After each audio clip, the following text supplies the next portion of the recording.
Ang lihim na galit o inggit sa kapwa ay hindi lamang lason na nakakasira ng relasyon. Minsan kapag dinala ka nito sa sukdulan ay maaari itong humantong sa kamatayan.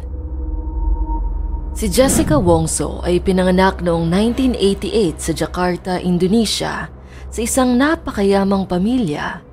Siya ang bunsong anak ni Imelda at Winardi Wongso at lumaki siya sa marangyang pamumuhay. Siya ay nasanay sa spoiled life kung saan nakukuha at nabibili niya ang lahat ng kanyang gusto.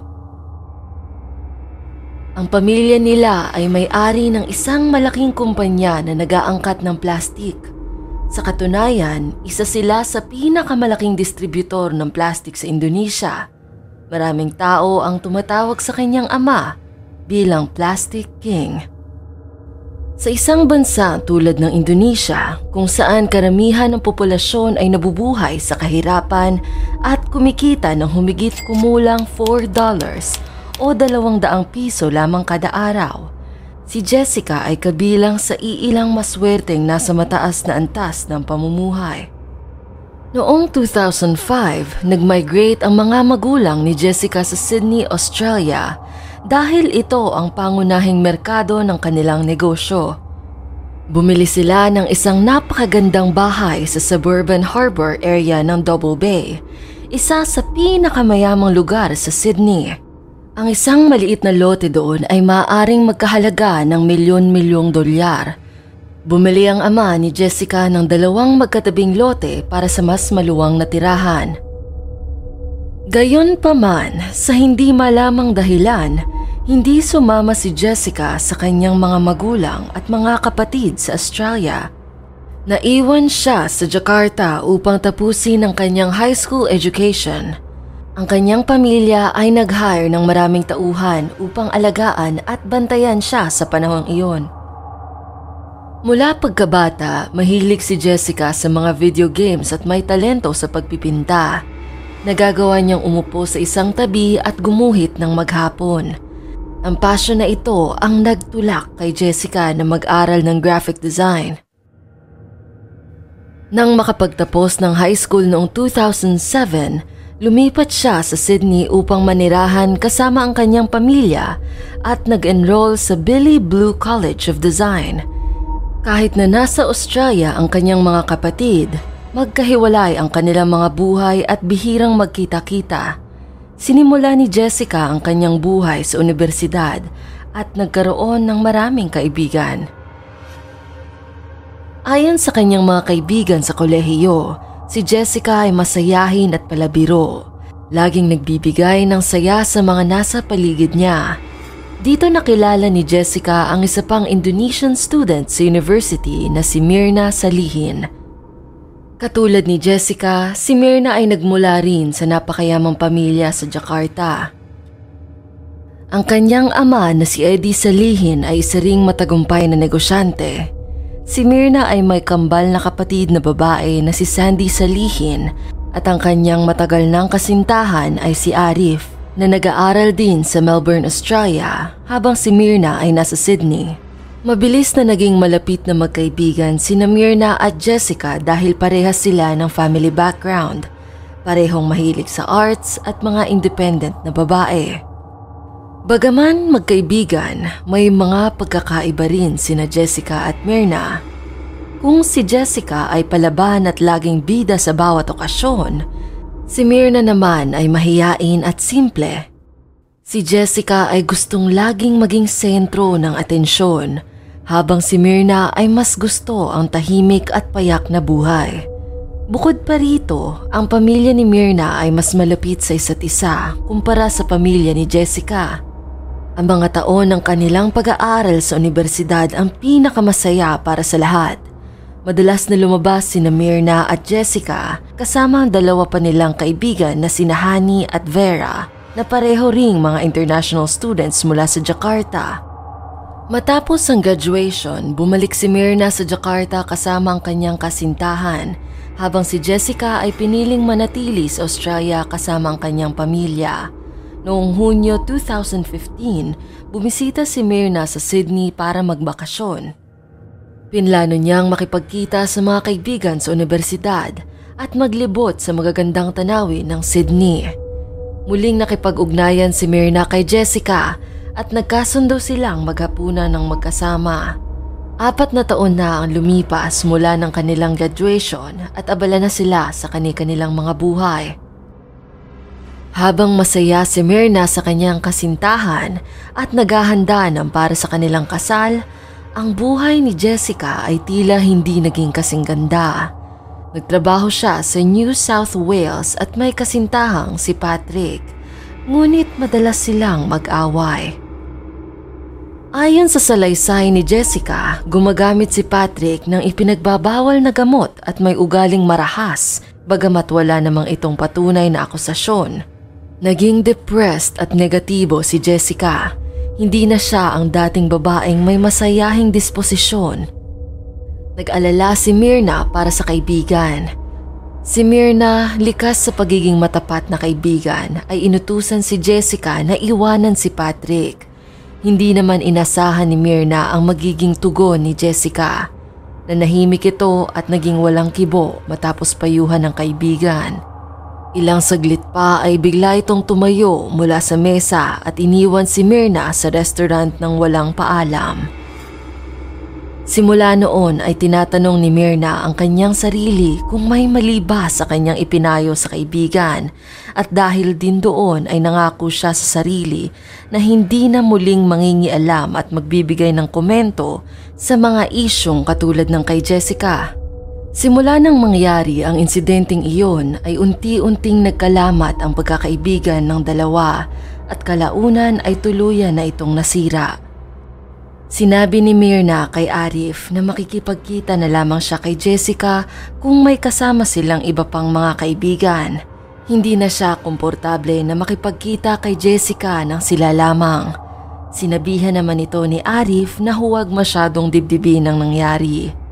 Hindi na rin sila masyadong nagkakaroon ng pagkakataong magkita dahil nakatira si Jessica sa Sydney, samantalang si Myrna ay nakabase na sa Jakarta.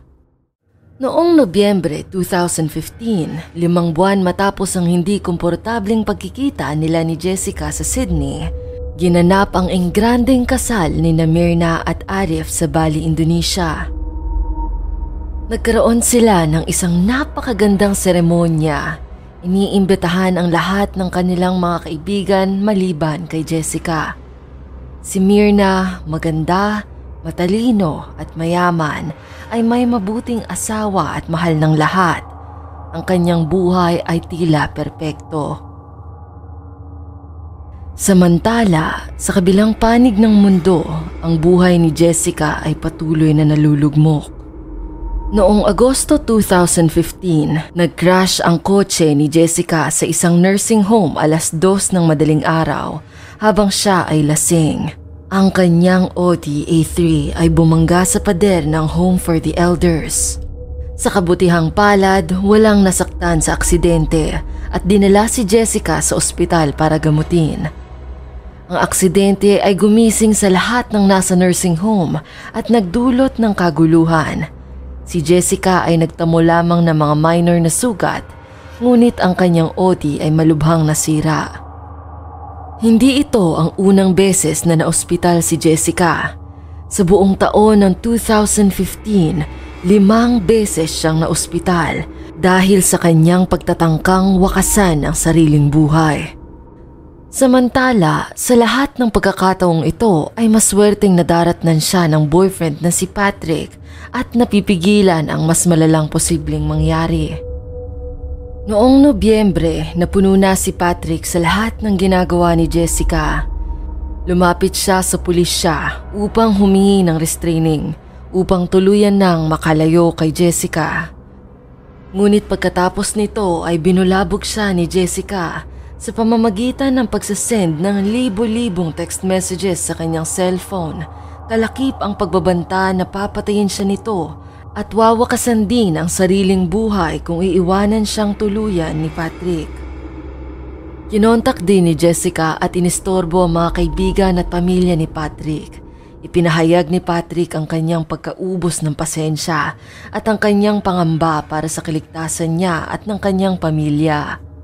Samantala, si Jessica ay nalulunod sa alak at nagpapakita ng irresponsableng gawi sa trabaho na nagresulta sa kanyang pagkakatanggal. Umusbong ang galit kay Jessica. Nawala sa kanya ang kanyang kasintahan, trabaho at tila nawawala na rin ang kanyang sarili. Nagpadala siya ng mga banta na papatayin ng kanyang manager at ang ina ng manager. Nang pakiramdam ni Jessica ay wala na ang lahat sa kanya sa Sydney, ay nagdesisyon siyang bumalik sa Jakarta. Naniwala ang lahat na ginawa niya ang hakbang na ito upang makapagsimulang muli. Subalit, ang kanyang desisyon ay may mas madilim na motibo. Noong unang bahagi ng Disyembre 2015, bumuo si Jessica ng isang WhatsApp group kasama si Hani at Myrna na pawang mga nakatira rin sa Jakarta. Hindi pa rin nag-uusap si Jessica at Myrna ng mga panahong iyon, dala ng nangyaring insidente sa pagitan nila noon sa Sydney. Kaya't hindi agad tumugon si Myrna sa mga mensahe ni Jessica na nag-iimbita sa mga kaibigan na makipagkita sa kanya. Pagkatapos ng mga pakiusap ni Jessica at sa tulong din ni Hani, napilitan si Myrna na pumayag na makipagkita. Nagkasundo silang magkita ng alas 5 ng hapon noong Enero 6, 2016 sa isang luxury cafe na tinatawag na Oliver Coffee sa Grand Indonesia Shopping Center. Noong araw ng pagkikita, dumating si Jessica alas 3:30 ng hapon. 90 minuto bago ang napag-usapang oras. Naglibot siya at sinuri ang kapaligiran. Palinga-linga si Jessica habang chine-check ang mga kamera sa loob ng cafe. Pinili niya ang mesa sa dulong bahagi ng cafe na hindi masyadong abot ng CCTV. 4:50 ng hapon, bumalik si Jessica dala ang 3 shopping bag mula sa park at body shop. Bumili umano siya ng 3 sabon bilang regalo sa kanyang mga kaibigan. Matapos ilagay ang mga shopping bag sa mesa, bahagyang inusog ni Jessica mga ito upang masiguradong natatakpan nito ang view ng camera. Ilang sandali pa, lumapit siya sa bar at umorder ng 3 inumin, 2 cocktail at isang Vietnamese iced coffee. Nang ihatid na ng server ang mga inumin, tiniyak ni Jessica na ang mga ito ay nailagay sa likod ng mga shopping bag. Pagkaalis ng server, inilipat ni Jessica ang kanyang upuan. Bagamat malabo ang footage mula sa kamera, kapansin-pansin ang galaw ng kanyang mga kamay. Tila may inaayos siya sa kape. Pagkatapos nito, itinago ni Jessica ang mga bag sa likod ng upuan at bumalik sa kanyang kinauupuan. Nang dumating sina Myrna at Hani sa cafe bandang 5:50 ng hapon, 15 minuto na ang lumipas mula sa napag-usapang oras. Ang mga inumin ay nakalatag na sa mesa ng higit sa 45 minuto. Pagkakita sa kanila, tumayo si Jessica upang batiin sila. Ang body language ni Myrna ay nagpapakita ng kanyang pagkailang kay Jessica.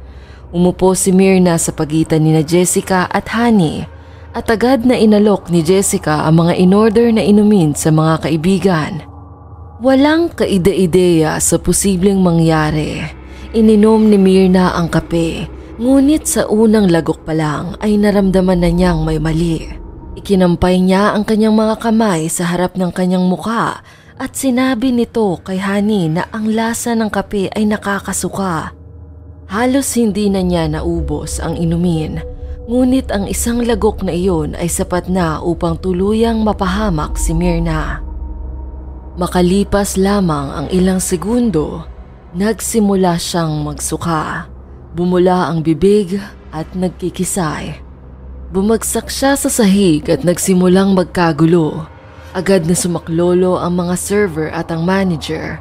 Sinubukan ni Hani na gisingin si Myrna, ngunit hindi na ito nagkamalay. Initusan ng manager ang mga staff na tumawag ng ambulansya at magdala ng oxygen tank. Makikita ang takot sa mukha ng iba pang mga customer habang si Honey ay sumisigaw at umiiyak ng walang tigil. Si Jessica lamang ang nanatiling kalmado at walang emosyon. Ayon sa manager ng restaurant, ang una niyang inisip ay nagkakaroon ng epileptic seizure si Myrna. Ngunit galit na tumingin sa kanya si Jessica at tinanong ano ang inilagay niyo sa kape. Nalito at nasaktan ng manager sa akusasyon ni Jessica, kaya't inutusan niya ang mga tauhan na selyuhan ang tasa ng kape bilang ebidensya. Kung hindi nagsalita si Jessica, maaaring itinapon ang pinakamahalagang ebidensya sa kaso. Tinawagan ni Honey si Arif upang sabihing nagkakaroon ng seizure si Myrna at bumubula ang bibig. Agad siyang nagtungo sa ospital, ngunit pagdating niya, patay na si Myrna. Ginawa na ng mga doktor ang lahat ng makakaya nila, ngunit huli na ang lahat. Gumuho ang buong mundo ni Arif dahil sa pagkawala ni Myrna. Kakakasal lamang nila 2 buwan ang nakalipas. Bago umalis ang asawa ng hapong iyon ay hinalikan pa niya ito. Ngunit ilang oras lamang ang lumipas ay madadatnan na pala niyang isang malamig na bangkay ang kanyang asawa. Ang biglaang pagkamatay ng bagong kasal na si Myrna ay nababalot ng maraming katanungan at nagdulot ng maraming hinala. Sa libing, kapansin-pansin ang kakaibang kilos ni Jessica. Siya ay tila naiinis at hindi man lang umiyak. Ang kakaibang asal ni Jessica ay nagbigay daan sa maraming espekulasyon. Bakit ba niya pinilit si Myrna na uminom ng kape? Bakit siya umorder nito 45 minuto bago pa dumating ang mga kasamahan? Bakit pinilit niya ang mesa na tago sa view ng security camera? Sa kasamaang palad, ang mga pangyayari ay masyadong mabilis at hindi inaasahan, kaya't walang nag-inspeksyon kay Jessica noong araw na iyon. Ipinakita sa surveillance footage na habang ang lahat ay nagkakagulo at tumutulong kay Myrna, si Jessica ay tahimik lamang na nakatayo sa likod. Tumitingin-tingin sa paligid at kinakamot ang kanyang hita.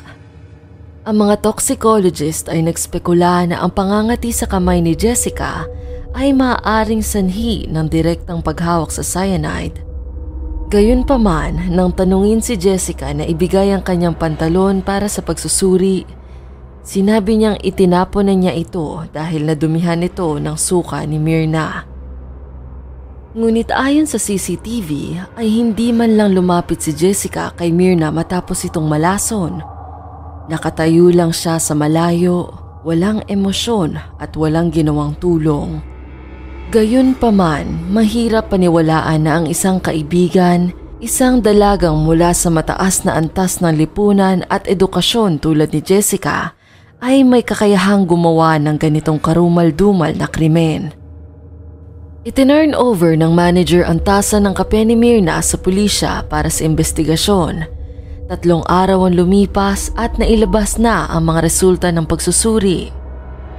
Kumpirmado ng pulisya na ang kape ay naglalaman ng nakamamatay na volume ng cyanide. Ang Indonesia, kung saan karamihan ay Muslim, ay may mga religious belief na hindi pabor sa autopsy. Sa mga kasong kriminal, kailangan ng pulisya ang pahintulot ng pamilya upang isagawa ito. Sa simula, nag-alinlangan ang pamilya ni Myrna na pahintulutan ng autopsy dahil ayaw nilang magambala pa ang katawan ng kaanak. Gayunpaman, sinigurado ng pulisya sa pamilya na ang proseso ay gagawin ng may labis na pag-iingat. Sa huli, pumayag ang pamilya ni Myrna na kumuha ang pulisya ng ilang samples. Ngunit hindi sila sumang-ayon sa isang buong autopsy. Enero 9, 3 araw matapos ang pagkamatay ni Myrna, isinagawa ang autopsy at lumabas ang mga resulta kinaumagahan. Ayon sa tests, ang tiyan ni Myrna ay nagdugo at nakitaan ng nakamamatay na cyanide. Gayunpaman, sa mga pagsusuri sa toxicology, walang cyanide na natagpuan sa iba pang bahagi ng kanyang katawan. Ang tasa ng kape na may halong cyanide ang lumilitaw na murder weapon. Ngunit paano nakuha ni Jessica ang cyanide? Ang pagkuha ng cyanide ng legal ay hindi madali. Ngunit marami ang naniniwala na dahil matalino si Jessica, maaaring nakuha niya ito sa black market. Sa kabila nito, walang nahanap na ebidensya ang pulisya upang matukoy kung paanong nakakuha si Jessica ng cyanide. Niyanig ng kaso ang buong bansa ng Indonesia at umani ng malaking interes at atensyon mula sa media. Araw-araw na sinundan ng publiko ang kaso, parang isang blockbuster na krimen sa pelikula. Mula noon, nagsimula ng kumalat ang maraming haka-haka.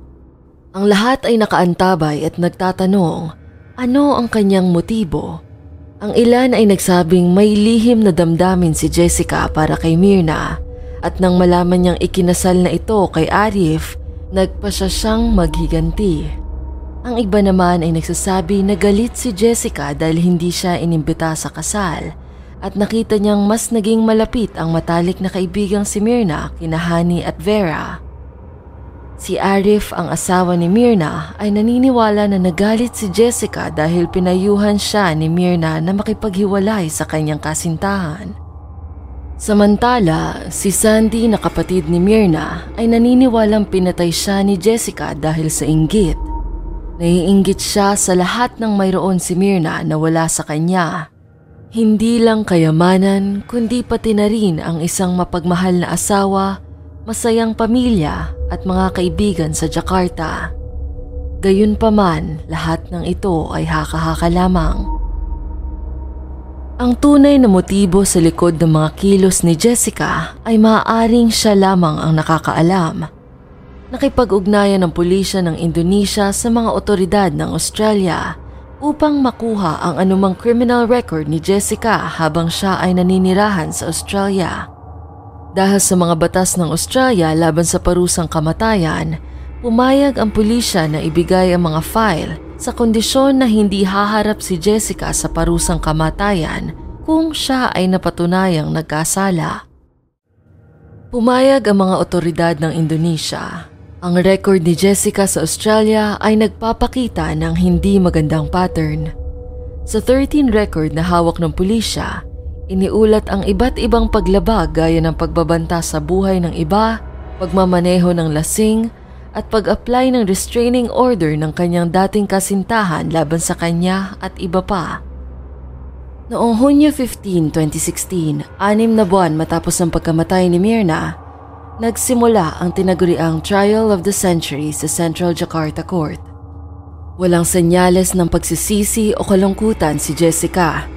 Si Jessica ay nakangiti ng malapad sa buong sesyon at buong pagmamalaking kumakaway sa mga press. Malinaw na tinatamasa ni Jessica ang pagiging sentro ng atensyon.